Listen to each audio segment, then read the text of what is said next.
Pay attention to this video. Here you can see that Khamzat Chimaev is taking photos with a bunch of young kids. During a photo with a little girl, everything seemed quite normal. After taking the photo, the little girl was talking with Khamzat, and suddenly she burst into tears. Then he tried to comfort the little girl. The most shocking thing happened that you would never have imagined. Chimaev was trying his best to control his emotions, but he failed, and tears can be clearly seen in his eyes. Actually, the kids you saw on the stage were orphans and had a very hard life. You know, guys, the fighters that we see on television are not exactly the same person in real life. They do a lot of trash talk and crazy things to portray themselves in a certain way so that they can sell their fights. After his last fight at UFC 294, his speech after the fight can really tell you what kind. Hey guys, Salam Alaikum Abu Dhabi. Guys, you know what's happening in the world now, right now? I wasn't happy in the cage fight this week. Oh, see the kids dying. It doesn't matter, whatever in the world, Ukraine and Syria, Afghanistan, Palestine, USA, doesn't matter. When kids die, it's hard, guys. You see, Khamzat Chimaev is no stranger to struggle and hardship. The mountainous region of Chechnya in the 1990s was gripped by a horrific war for independence from Russia that left death and destruction in its wake. It was in this dangerous environment that a future legend was born in 1994, Khamzat Chimaev. As a young child, Khamzat lived an isolated, desperate existence, hiding in basements and abandoned buildings to escape the violence that surrounded him. Food and medicine were scarce. Survival was the only focus. This was the chaos Khamzat called childhood. When Khamzat was just 6 years old, the Second Chechen War erupted, plunging the region into another abyss of devastation.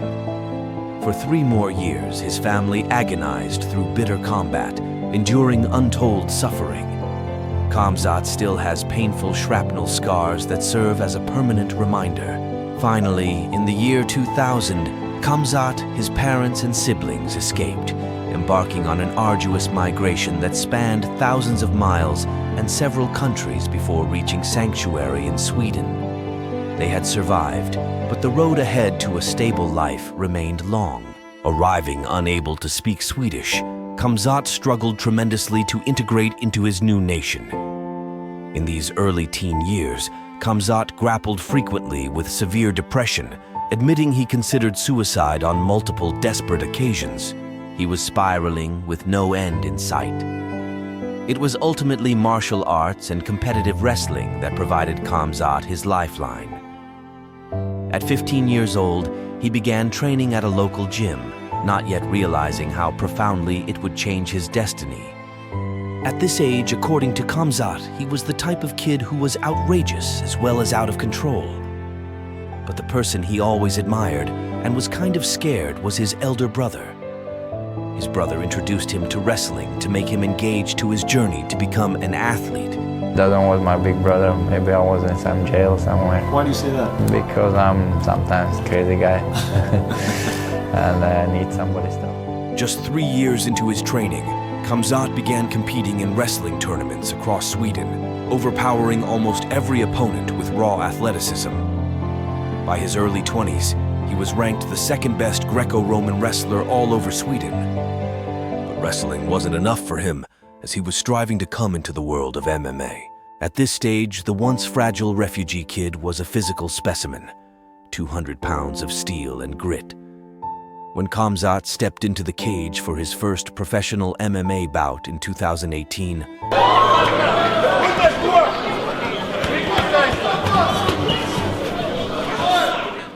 the Swedish regional circuit, his debut lasted only 16 seconds as he knocked down his opponent in the first round.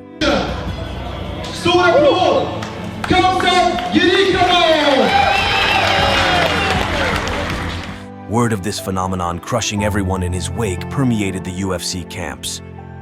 Desperate for a new anti-hero, the UFC called upon Khamzat Chimaev.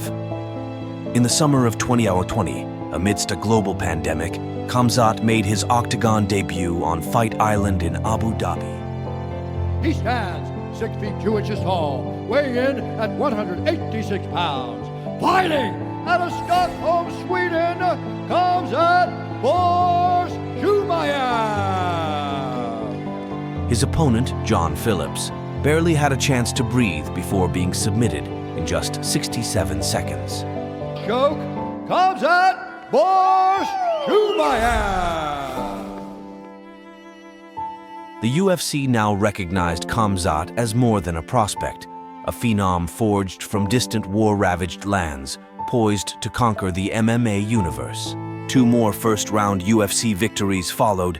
He became the rising star, finishing world-class opposition with ease. After just 3 UFC fights, Chimaev earned his first main event slot, a testament to his magnetism. Against Gerald Meerschaert, he secured the fastest victory in just 17 seconds in the 185 weight category.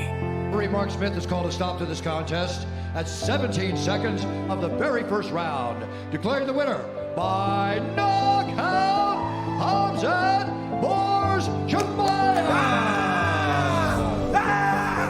At UFC 279, a medical issue led to the cancellation of Khamzat's fight against Nate Diaz.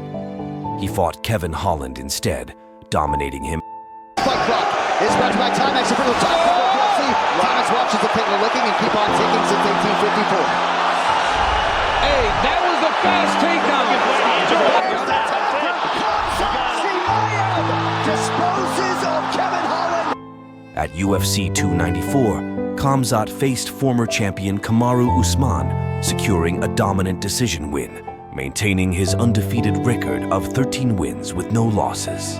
The president of UFC, Dana White, considers Khamzat as one of the biggest names in the UFC, and his influence on the sport is very prominent.